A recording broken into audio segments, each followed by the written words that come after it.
kufara nokusuwa imi muri Mwari. Mwari wana, Mwari watanyeri mugomba reshumba. Gungwa rine hasha makatiyambudza nekuti muri Mwari.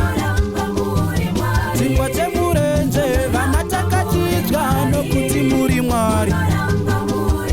Mvura yemudombo vana takaimwa nokuti muri Mwari. Urwere hungauya mishonga kusina imi muri Mwari. Basa ringanetsa nhamo ingawande imi muri Mwari. Mvura yepamara makashandura nokuti muri Mwari. Musha waparara mwana andisina imi muri Mwari.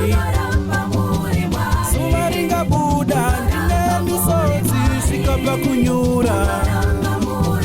Iri mumatsudzo chandinoziva Mwari muri wangu.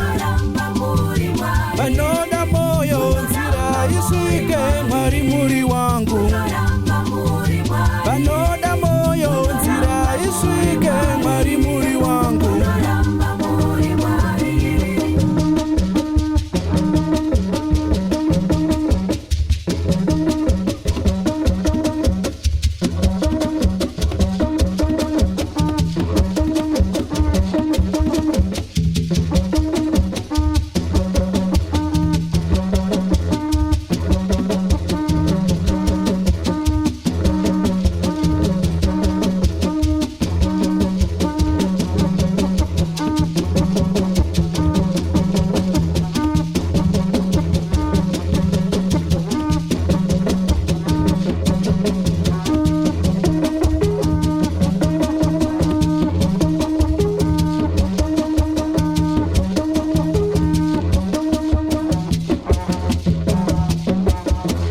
Munoramba muri Mwari. Munoramba muri Mwari.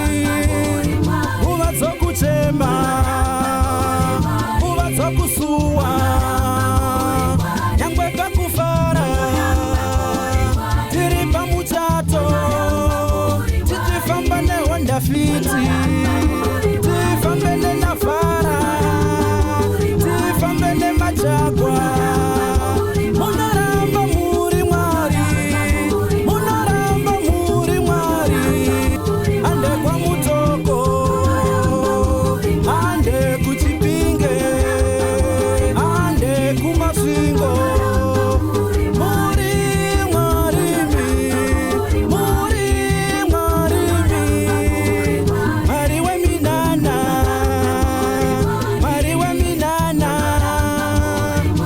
Mwari watinonamata ndiye Mwari wakanamatwa naAbhurahamu, ndiye Mwari wakanamatwa naJakobho.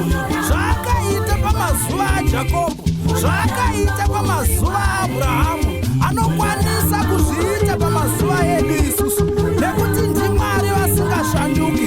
Kunyange mvura ikanaya Mwari havashanduki, zvinhu zvikaoma Mwari havashanduki. Tikasamunamata, tikamunamata, iye anongoramba ari Mwari. Chandinoziva Mwari watinonamata haana nhoroondo yekukundikana.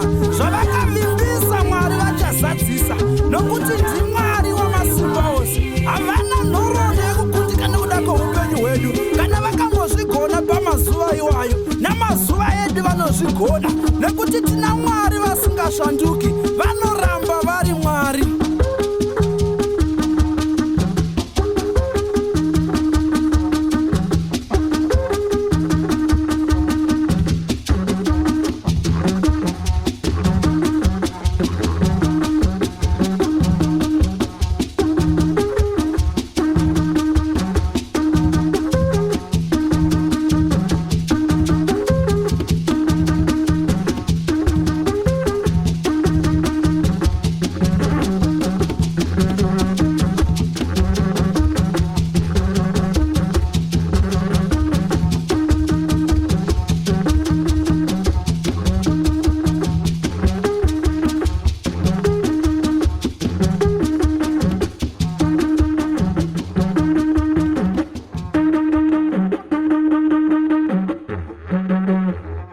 Thank you.